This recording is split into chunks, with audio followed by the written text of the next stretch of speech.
Buckingham Palace has now confirmed what royal insiders had been whispering for weeks. Meghan Markle has apparently taken a bold step that the monarchy refuses to overlook. London, January 15, 2026, a date already making waves across every royal news desk. The palace issued a statement that was unusually direct, sharply worded, and impossible to misread. Royal heritage isn't something to be used as a marketing tool, a senior palace source declared with precision. According to reports, officials made it clear that any use of royal imagery or insignia without clear approval would be viewed as misrepresentation, not partnership. The tone was firm and intentional, carrying a message the entire world could hear loud and clear. So what could have pushed the palace, an institution known for its calm and secrecy, to speak with such force? Multiple royal sources claim all eyes are on Meghan Markle once again. In late December, she allegedly sent a private letter to the royal household asking for permission to include royal-style emblems on products connected to her California lifestyle brand, American Riviera Orchard. Among the items drawing attention was her much-discussed artisan jam collection, a luxury product line that had reportedly been in quiet development for months. This move, though seemingly small, has set off a wave of discussion across royal circles and beyond, as many wonder whether this is business as usual or a royal boundary crossed. The letter, reviewed by two legal experts before being sent to Buckingham Palace on December 20, 2025, didn't sound like a humble request at all. It came across more like a confident statement of intent. In it, Meghan reportedly laid out her vision to feature detailed royal-inspired designs, from elegant crests and flowing scroll patterns to symbols echoing the classic Sussex-era engravings on the packaging of her upcoming products, including the widely discussed KKO cup. She reportedly claimed that her connection, through marriage, to the House of Windsor gave her the right to use what she referred to as Sussex heritage symbols. Meghan's reasoning, according to those who saw the document, was that her plan would celebrate royal tradition on a global scale, blending royal elegance with modern lifestyle culture. She even suggested that such branding could highlight the monarchy in a positive light, linking royal values with contemporary products that promote creativity and prestige. However, when the letter reached the palace, the response was swift and serious, not out of surprise, but concern. Sources say that the situation immediately demanded careful handling. The duty to respond landed in the hands of two key figures whose work usually stays behind palace walls: HRS Princess Anne, known for protecting tradition and protocol, and HRS Sophie, Duchess of Edinburgh, recognized for managing the fine line between royal image and modern expectations. By December 20th, a confidential memo was quietly passed between Kensington Palace, Clarence House, and Sandringham, and its message couldn't have been more direct. The instruction left zero room for confusion. No member of the royal family, whether active, retired, or formerly associated, was permitted to use royal-inspired designs, motifs, or insignia for personal business ventures. The rule also covered any creative use drawn from royal archives, emblems, or ceremonial regalia. This wasn't just a polite no, it was an unmistakable declaration of where the royal line stands, written in policy and reinforced with conviction. But only a few days later, things took an unexpected turn. Word spread fast that Meghan wasn't putting her brand plans on pause. When the first shipments of American Riviera Orchard's Winter Trio Jam collection rolled out from fulfillment centers in Santa Clarita, California, eagle-eyed reporters from the UK noticed something shocking. The jam jars appeared to feature designs nearly identical to those the palace had restricted: intricate vine-wrapped initials, delicate crown-like silhouettes, and gold-accented detailing that closely resembled patterns from historic royal engravings. On the product website, the description framed the artwork as a tribute to heritage, tradition, and the Sussex story within Windsor Castle. Inside palace walls, patience reportedly ran out fast. An aide to Princess Anne revealed that the Princess Royal felt as though the very foundations of royal tradition had been shaken. The quiet boundary had not only been crossed, it had been completely disregarded in plain sight. As a result, on December 20th, palace officials issued a second, much stronger directive, one meant to put the matter to rest once and for all. The new mandate left no space for negotiation. It ordered an immediate stop to any commercial use of royal-related designs or imagery, warning that future attempts could lead to formal review by both the Cabinet Office and the UK Intellectual Property Office. The wording was precise, formal, and icy in tone, clearly meant to make one thing unmistakable. This wasn't a misunderstanding or an emotional reaction. It was an official response to what the palace viewed as a deliberate move to use royal symbolism for business purposes. This issue reached far beyond simple branding or product design. Royal imagery holds deep constitutional, cultural, and diplomatic significance, protected not by the Windsor family personally, but by the nation itself. These symbols belong to the country, its history, and the British people, not to any single household or entrepreneur. When Meghan's team suggested that her lifestyle brand could help share royal heritage with a modern audience, palace officials reportedly saw it differently. For Princess Anne and the Duchess of Edinburgh, it wasn't preservation, it was commercialization dressed up as tribute. To them, turning crowns into decorative icons and royal tradition into product art blurred the line between respect and exploitation. One senior advisor summed it up in a single sharp comment: "If this goes unchecked on a jar of jam today, what stops it from appearing on handbags, sneakers, cosmetics, or even entertainment projects tomorrow?" The message couldn't have been louder. Royal heritage is not for sale. For the first time since the Sussexes' 2020 departure, the palace moved with the precision of an institution defending its traditions, not a family sorting out private disagreements. By January 15, 2026, royal officials confirmed that this was no longer an in-house issue. It had now reached government regulators, and if necessary, could even head towards legal review. Meghan Markle hadn't just tested the limits of royal authority, she had unknowingly stepped into a debate over national identity itself, pushing the crown into completely unfamiliar territory. Then came another twist. On January 3, 2026, confidential sales records from American Riviera Orchard surfaced through a boutique data platform specializing in luxury brand analytics. The leak sent ripples through both royal circles and the media. The documents reportedly contained numbers that didn't align with the public image Meghan's team had recently promoted. Veteran royal correspondent Kate Manzi from the Times of London released what seemed to be a major exclusive, claiming Meghan Markle had sold over 860,000 Trio jam boxes, bringing in more than $36 million in sales since launch. The story caught fire instantly, dominating British tabloids and American lifestyle outlets. Many headlines framed it as a major success story, Meghan's big win after months of scrutiny and speculation about her separation from royal life.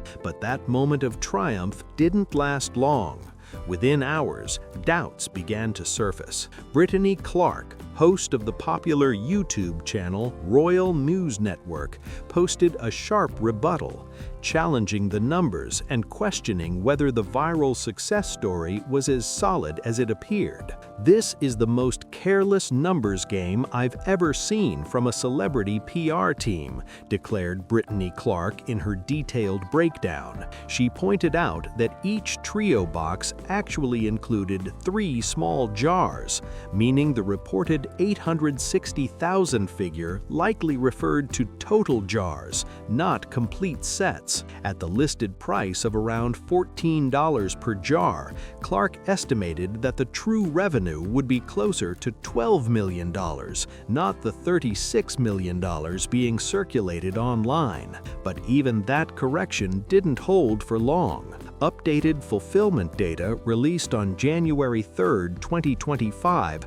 showed that more than 500,000 jars, candles, and related products were still sitting untouched in warehouses located in San Bernardino, California, and outside Atlanta, Georgia. This revelation threw serious doubt on the idea of a major sellout success. In a previous interview from September 2025, Meghan had mentioned that the artisan jam collection started small, just a few thousand jars for an initial rollout. However, as the pressure to deliver results grew, sources claim she approved a last-minute production of nearly 1 million jars aimed at the holiday season and social media promotions. By early January, only about 300,000 units had reportedly been shipped, not sold, and boutique partners were already sending back unsold stock. Consumer feedback also started to surface,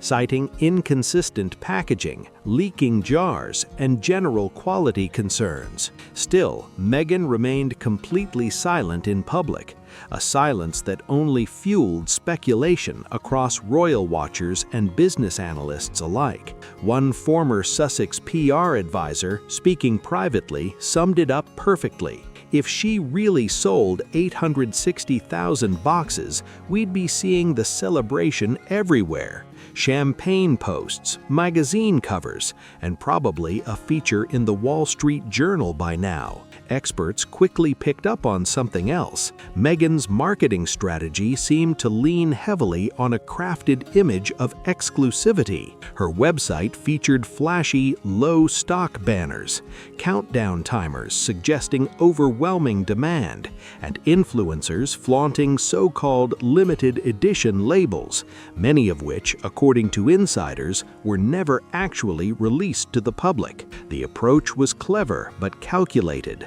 Build the perception of luxury and rarity to justify steep price tags far above the usual market rate. For context, similar artisan preserves typically retail for around $45 per trio box, already more than twice the cost of respected premium brands like Fortnum & Mason or Bon More Limited Reserve. Despite the polished packaging and high-end presentation, customer reactions were mixed. Online feedback across Etsy, Instagram, and gourmet review sites described the jams as elegant in appearance but lacking the wow factor in taste. As one food blogger put it, more of a collectible than a culinary standout. Another reviewer didn't hold back, saying, "I bought it for the drama, not the jam." That one line summed up the entire sentiment spreading online. Then, on January 13, 2026, things escalated again.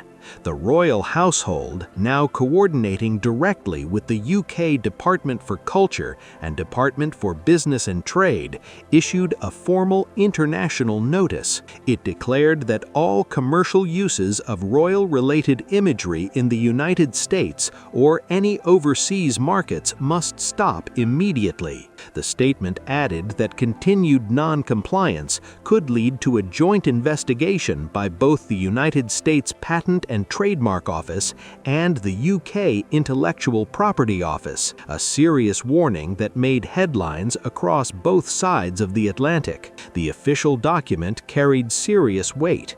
It was signed by the Lord Chamberlain himself, along with the director of the Royal Collection Trust and senior officials from the Cabinet Office. This marked the first time since 1936 that a business venture connected to the royal family had faced such a firm directive from the British government, and the order went even further than anyone expected. The mandate stated that Meghan Markle must now submit any new product packaging or design concepts for review by cultural regulators before any future shipments could be approved for release. This measure ensured that the palace would keep close oversight of how royal-inspired imagery was being used, protecting not only centuries of British tradition, but also the symbolic integrity of the monarchy. Her California-based distribution partner, Rosebridge Gourmet, was instructed to immediately halt sales of all products featuring heritage-style artwork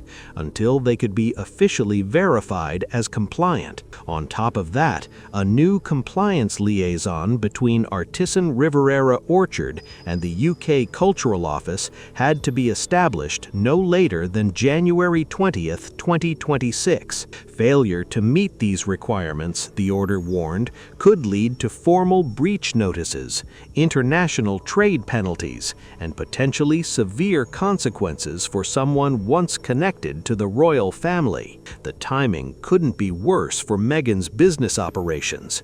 Just days before the directive hit, her team had proudly finalized a $2.44 million wholesale contract with Floorfield Emporium, a high-end New York holiday distributor. The deal covered 110,000 luxury gift boxes, scheduled for delivery by January 22, 2026. Now, with sales frozen and production on hold, her company faced a logistical and financial storm that threatened to derail one of its biggest international opportunities yet. The contract reportedly included an optional second order of 250,000 additional gift boxes, but only if the first shipment performed well in sales. Now, with Meghan's entire packaging design ruled non-compliant, the deal had turned into a ticking bomb for everyone involved. Legal representatives for Floorfield Emporium have already issued a formal notice.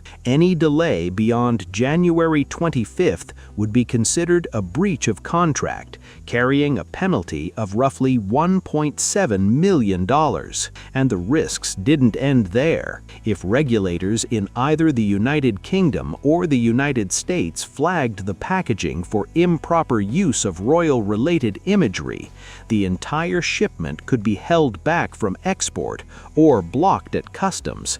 A financial nightmare waiting to happen. One insider at Floorfield summed up the situation in plain terms. If these boxes don't pass inspection or get clearance, we're facing losses in the millions. Meanwhile, Meghan remained completely silent. No public statements, no press appearances, no online reassurance. Nothing. The quiet only amplified speculation among business partners and royal watchers alike. By mid-January 2026, it became clear that the royal household wasn't just managing a business controversy.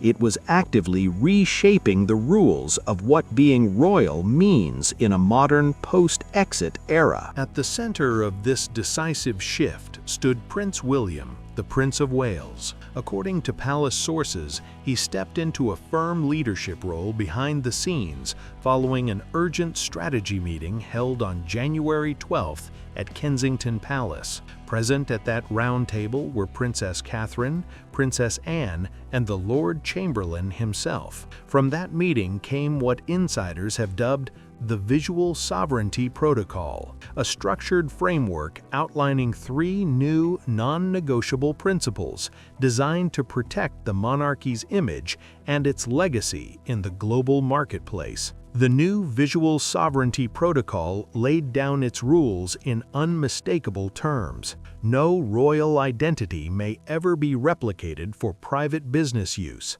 No symbolic connection to the monarchy can be claimed without active royal service. And no company may imply royal access, association, or endorsement without direct authorization from the Crown itself. As one palace aide put it powerfully, we're not just protecting a logo, we're protecting the meaning of service. The message directed toward Meghan was firm and clear. You can't step away from royal duty, then attempt to re-enter through branding or packaging. While that chapter was unfolding, Prince Harry found himself facing challenges of his own, ones with potentially serious consequences. A summons from the High Court in London required his presence in the UK before January 31, 2026, tied to an ongoing privacy case. But that wasn't the only pressure he faced. On the same weekend, additional legal matters surfaced, one being a defamation claim involving The Sun, and another far more concerning, a newly reopened investigation into the Archwell Foundation's financial management. According to official documents, this third issue could carry the most weight. On January 4th, the California Attorney General's office confirmed that the Archwell Foundation, co-founded by Harry and Meghan back in 2020, was now listed as delinquent in its compliance filings, automatically triggering a government review. What initially appeared to be a routine paperwork issue had evolved into a full-scale financial audit, stretching across both the United States and the United Kingdom. At the heart of the new investigation were serious financial concerns, questions surrounding the unexplained movement of up to $11 million in donor contributions between 2022 and 2025. Regulators were reportedly examining whether portions of charitable funds had been redirected toward personal business ventures or brand-related projects, including overlapping expenses between the Archwell Foundation and American Riviera Orchard. Financial reports made public through California's transparency laws revealed several spending choices that raised eyebrows. Nearly $1.4 million was allocated to narrative strategy consulting.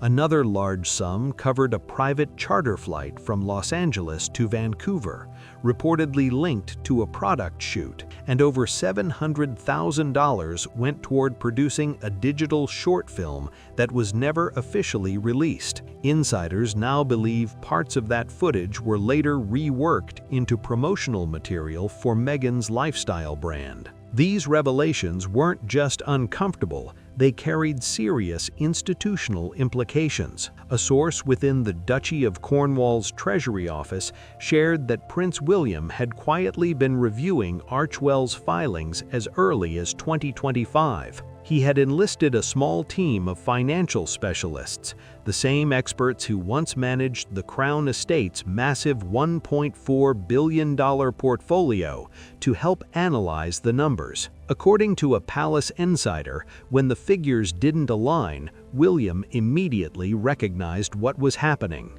This wasn't confusion, this was coordination, the source explained. Instead of stepping in publicly, the Prince of Wales made his stance clear in a private instruction to his staff: do not involve the Crown. The monarchy will not defend mismanagement presented as a charitable cause. If regulators uncover any evidence of financial mismanagement or misuse of charitable funds, the consequences for Prince Harry could be immediate and serious, including potential visa complications, restrictions on future U.S. entry, and reputational damage that could impact his professional ventures. To minimize these risks, multiple sources claim Harry has withdrawn from public view, reportedly spending time at the ultra-exclusive San Vicente bungalows in West Hollywood. The private members-only retreat is famous for its top-tier security measures,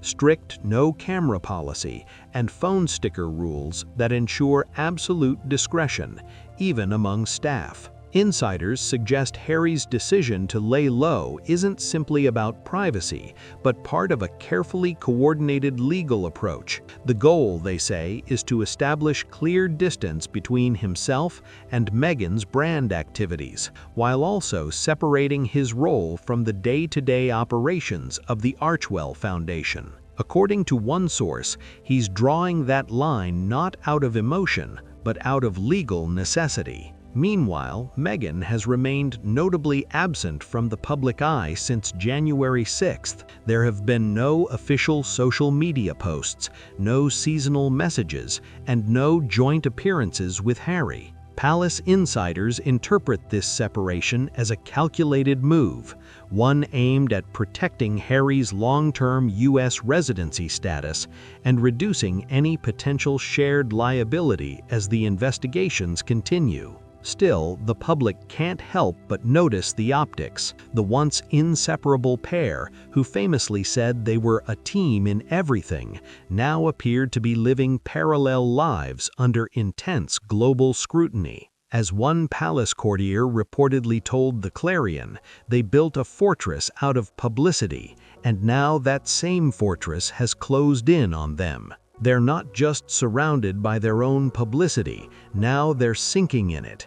Different stakes, same battlefield. If Meghan Markle believed the jam jar controversy would quietly disappear beneath the noise of bigger headlines, she seriously misjudged the moment. What started as a small branding dispute has now turned into a full-scale cultural and institutional confrontation, one that has united the Crown, the British government, and several public agencies firmly against her. On January 13, 2026, the British Department for Culture, Media and Sport issued a powerful joint statement coordinated with the Intellectual Property Office, the Foreign, Commonwealth and Development Office, and the Cabinet Office's Legal Counsel. The title of the notice left no room for interpretation: unauthorized use of royal symbolism in commercial goods. The declaration spelled out clear boundaries. It stated that no private individual, regardless of any past royal connection,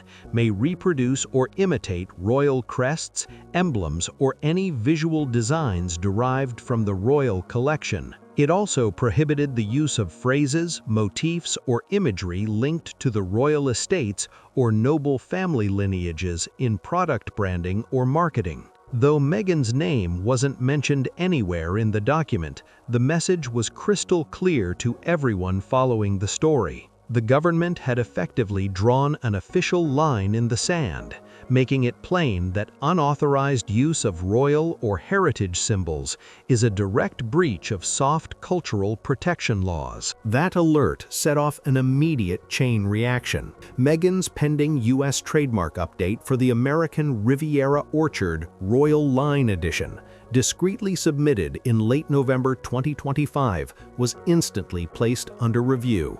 The filing reportedly featured a crest-inspired logo for her honey jars and linen wraps, along with taglines such as "Inspired by the House of Sussex" and "A Legacy of Service for a Lifestyle of Substance." Following the UK referral, the USPTO flagged the application for investigation, which effectively paused Meghan's ability to expand her product line across the United States until the matter is fully resolved. As of January 15th, her legal team has yet to make a public statement, but inside sources say the uncertainty is already causing alarm among retail partners. A leaked internal memo from Floorfield Emporium, the high-end gifting distributor in New York, revealed that Meghan's January shipment of 110,000 themed gift boxes has been held at the Port of Los Angeles since January 12th. The reason?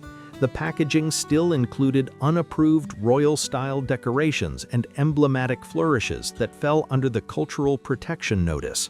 Customs officials, acting on direct alerts from both British and U.S. cultural authorities, have reportedly refused clearance until the products are relabeled with compliant packaging.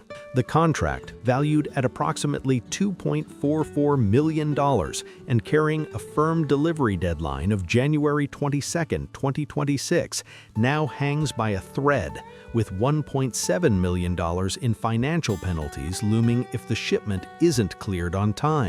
What started as a simple product launch has spiraled into a full-blown business crisis as Meghan Markle's jam jar controversy continues to ripple through her brand's entire distribution network. The situation has reportedly put a potential $6 million follow-up order for Mother's Day stock at serious risk and raised the possibility that her label could be blacklisted by several luxury gourmet distributors in Boston, Toronto, and Sydney. One senior executive at Floorfield Emporium described the unfolding mess bluntly. "This feels like brand sabotage in slow motion. We were promised prestige, but what we're witnessing is collapse. And it's not happening in silence. Every move is being watched closely by the palace. And the figure leading the charge in this cultural protection effort isn't King Charles or Prince William, but Princess Anne herself. Known within royal circles as the Windsor Iron Spine, Princess Anne has reportedly taken personal responsibility for safeguarding the monarchy's heritage imagery since Meghan and Harry's royal exit in 2020. Insiders confirmed that Anne personally reviewed the jam label designs Meghan submitted in her December 2025 heritage intent proposal and rejected them within just 12 hours. Her handwritten notes in the margins were strikingly direct. "This is not a tribute, this is camouflage." That memo, now part of official palace records, has been archived under a newly created file titled Commercial Appropriation of Cultural Sovereignty, December 2025 Incident. It stands both as a historical document and a defining moment, marking how far the monarchy is willing to go to protect its identity in the modern commercial age. A senior historian at the Royal Collection Trust explained that this newly archived classification isn't just symbolic, it carries real institutional authority, setting a formal precedent in royal governance and effectively future-proofing similar enforcement actions. While Princess Anne oversees policy and enforcement on the cultural front, Sophie, the Duchess of Edinburgh, has taken on a parallel mission, focusing on public presentation and commercial ethics. On January 11th, Sophie reportedly hosted a confidential meeting with senior representatives from the Royal Warrant Holders Association, the British Fashion and Textile Council, and the Royal Gift Registry. The agenda was simple but strict: strengthen regulations surrounding any brand or business that references royal heritage in its products or promotions. The discussion centered on tightening the standards for visual presentation, closing loopholes that allow unapproved influencer collaborations,